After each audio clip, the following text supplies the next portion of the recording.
Take 500. Welcome to another episode of Cruising with the Clemens. This week we are in Haines, Alaska, but first we have to do something crazy to get there.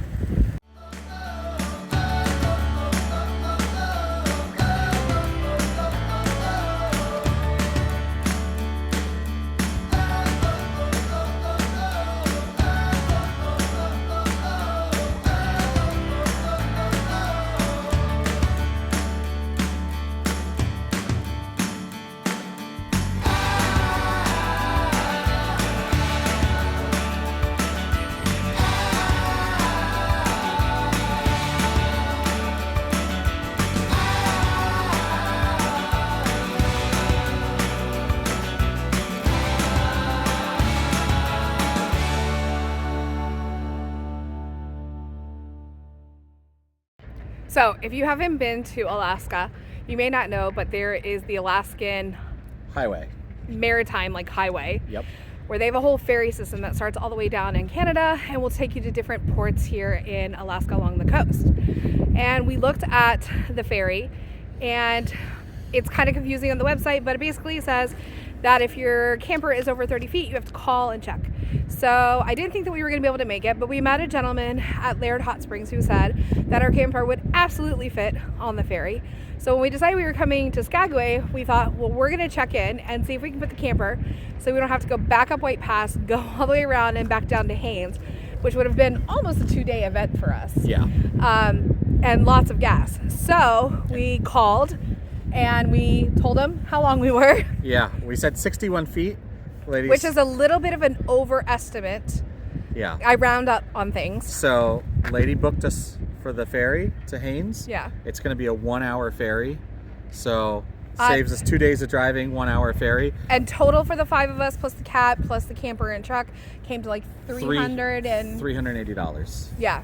So it was probably about as expensive as driving all the way around with gas, and we saved 2 days of driving. Yep. So, which means we get to spend more time in the actual city exploring.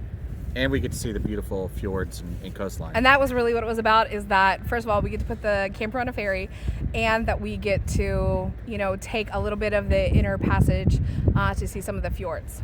Yeah, so we just got here, and we were getting our lane number, so we had to go inside and talk to the person. She came out with the rolly measure stick and measured us twice to make sure that we were under 60 feet, because they don't let anybody on longer than 60. So we are taking the ferry, the LeConte. The smallest ferry in the fleet, is what she said. Yeah. So 60 is absolutely their max, and we came in right at 59. 9 is the one measurement, and then 59 even, she said the second time. Okay. So we're apparently just under, because I was terrified. I thought for sure we're driving today.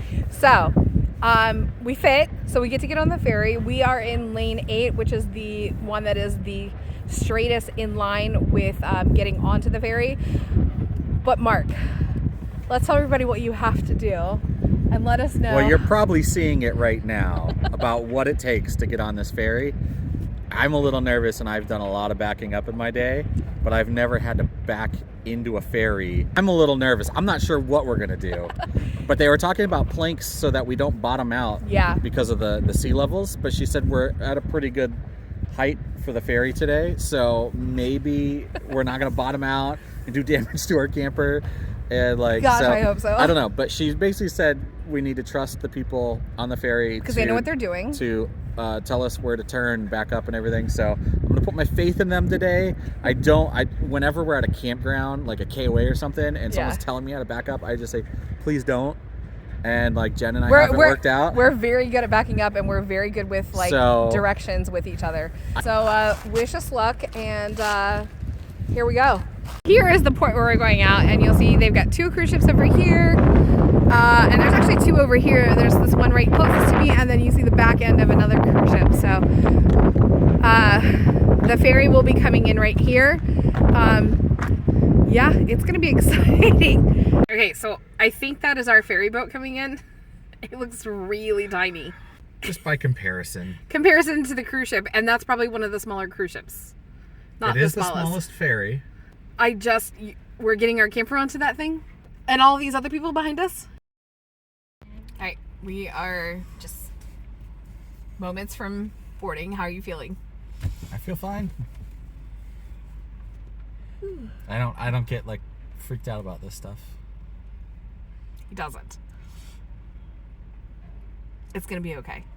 So they let me come in quick so that I can film Mark going down the ramp. All right, here comes Mark. They're gonna pull him down here on this float dock, and he is going to back into the boat. They're gonna let him know as soon as he comes down.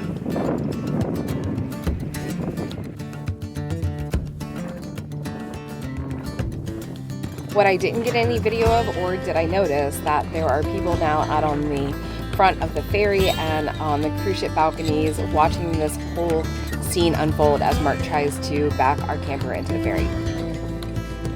Unlike Jen, I could see all the people watching, and right now I was freaking out about bottoming out right here. Here's a bird's eye view of the ferry floating dock. Good job. No bottoming out. Now that we've made it onto the platform, I'm just happy that we made it, because the other option was to back down the first ramp and then back into this ramp if we can't make this 3-point turn right here. So the first challenge is done, but the second one is beginning right away. And let's see if we can make it.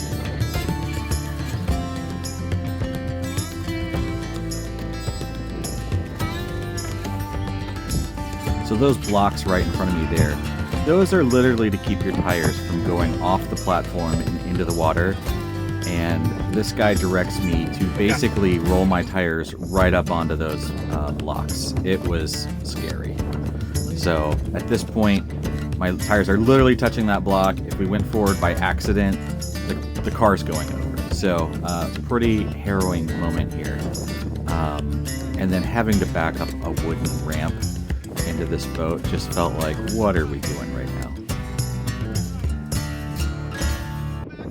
At this point, I've put my full trust into the crew, because I can't see the railings or any of the metal bits that are sticking up, or even if I'm hitting the ramp correctly at this point. It's, you know, just you're going in blind and trusting that these guys know what they do. And thankfully, they really, really know what they're doing. I think there was 4 of them that were giving directions and talking back and forth to each other that made the process actually fairly simple.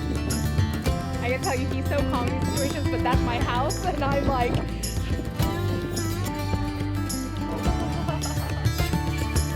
So you really get a sense of why 60 foot is the limit for this ship, because this floating platform just simply doesn't allow you to turn around and back your vehicle in if it's any longer. There's just no room. This was probably the most stressful part right here. Jen's freaking out at this moment. We're worried about hitting this railing. I thought we were going to have to come forward and straighten it back out a little bit, but it turned out that this guy knew exactly what he was doing, which he did the whole time, and we were able to get in one take. So at this point, I'm feeling pretty good, like we got it, but the reality is that now that it's inside the boat, we have to park the thing in a lane next to a bunch of cars that have already been loaded in trailers and stuff. Hey everyone, if you're enjoying the video so far, consider giving us a thumbs up. It really helps our channel out. Or subscribe and follow along on our Alaskan adventures.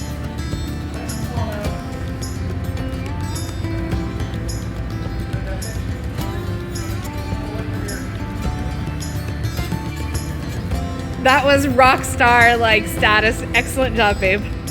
No problem. How are you feeling? No, it was fine. Yeah? Yeah, it was totally fine. It just, you know, they were giving me good instructions, and so like I completely could not see anything in the boat because it's so bright outside. So I just had to trust them. Yeah. Awesome. No problem. Okay.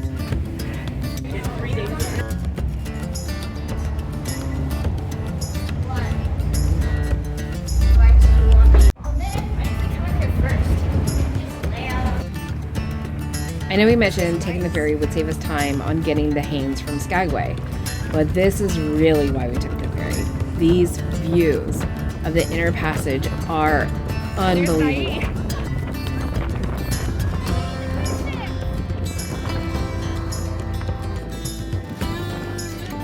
There were literally waterfalls no matter where you looked along the passage.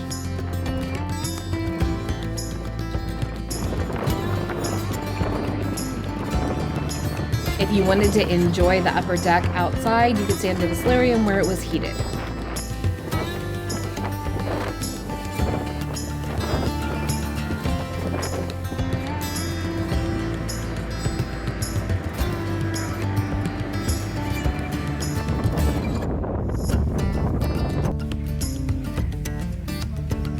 Okay, thank you.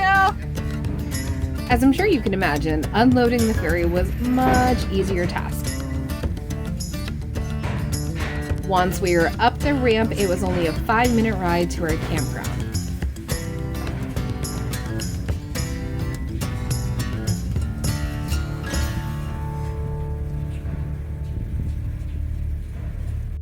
Okay, we are here at our Yep. campsite.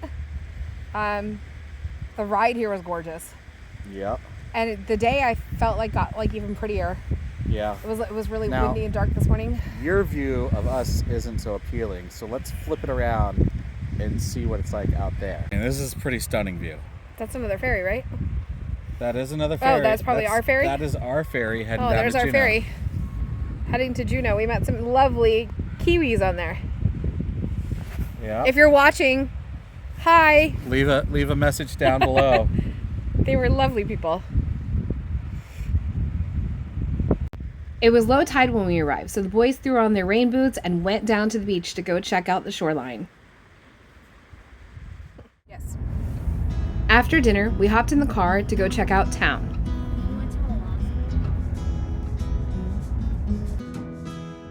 Then we took a drive over to Old Fort Seward, one of the last military posts established here in Alaska during the Gold Rush era. Now many of the old military buildings are private residence. Our last adventure for the evening was to drive out to Chilkoot Lake. We had heard that there was great fishing, and when the salmon are running, it is a prime viewing spot for bears. It's a beautiful area rich in history, and although we didn't see any bears, it was well worth the drive.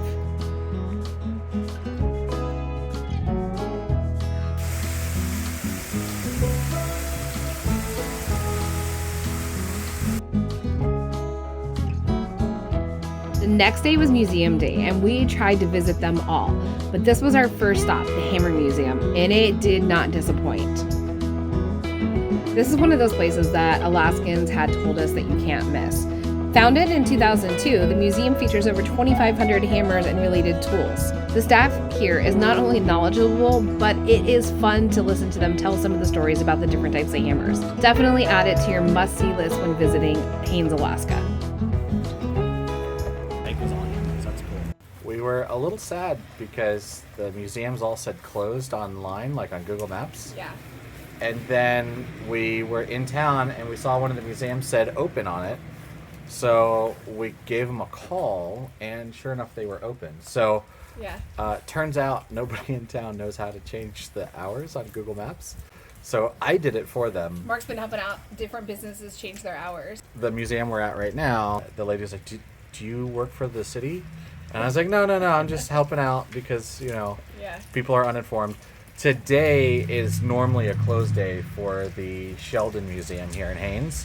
However, everything tends to open up when a cruise ship comes to town. So, And magically a cruise ship came today, so Yeah. we are fortunate enough that everything is kind of opened up. yeah. So super excited about the Hammer Museum because Yeah. we were sure that was closed, but And that was definitely one of the things. And we even met the mayor. the mayor is working in the store right I know, now helping which, out. Which So was super cool, and he was super nice. Everybody in town is so nice and friendly. Yeah. They do have several different really nice museums here. So if you get to come, make sure you check them out. And just because it says closed on Google, it may not be right. So always call a place. Yep. Because Google does not know everything.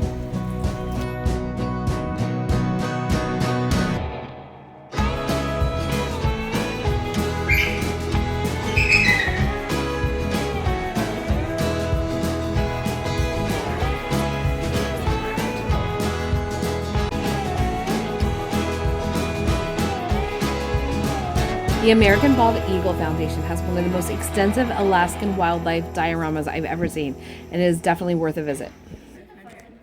543's family. Haines may be a small town, but it has a lot of charm and the most gorgeous views.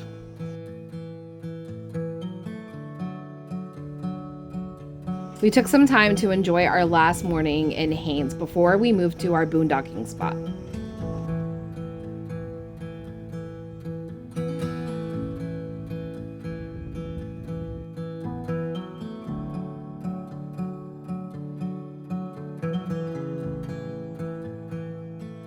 Here we are doing our last minute preparations for boondocking for the next week, like washing dishes, cleaning the house, filling water bottles, and enjoying those last long hot showers.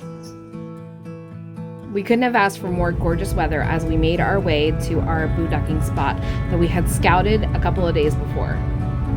You'll have to wait to the next episode to find all about our boondocking spot, but here's a sneak peek.